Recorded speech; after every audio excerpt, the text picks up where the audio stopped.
গোৱালপাৰা তথা দোচনা সব-জিলা আৰক্ষীৰ সফলতা। ডকাইতি কাণ্ডৰ ৪৮ ঘণ্টাৰ ভিতৰতে গ্ৰেপ্তাৰ ৩টা ডকাইত, জব্দ ৭৫,০০০ নগদ ধন। ধৃত ডকাইতকেইটা ক্ৰমে ৰাহুল কোচ, অপূৰ্ব ৰাভা আৰু অভিনাশ ৰাভা।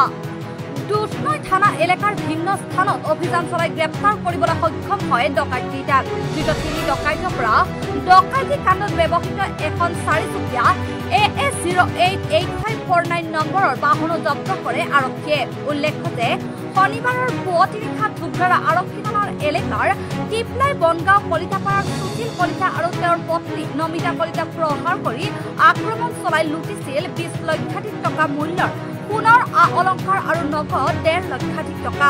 আৰক্ষীয়ে ডকাইত তিনিটাক গ্ৰেপ্তাৰ কৰিবলৈ সক্ষম হয় যদিও ডকাইতৰ গেংটোৰ অন্য সদস্যসকল এতিয়াও পলাতক অৱস্থাত আছে। অৱশ্যে ডকাইতৰ পৰা সোণৰ অলংকাৰখিনি এতিয়াও উদ্ধাৰ কৰিবলৈ সক্ষম হোৱা নাই আৰক্ষীয়ে।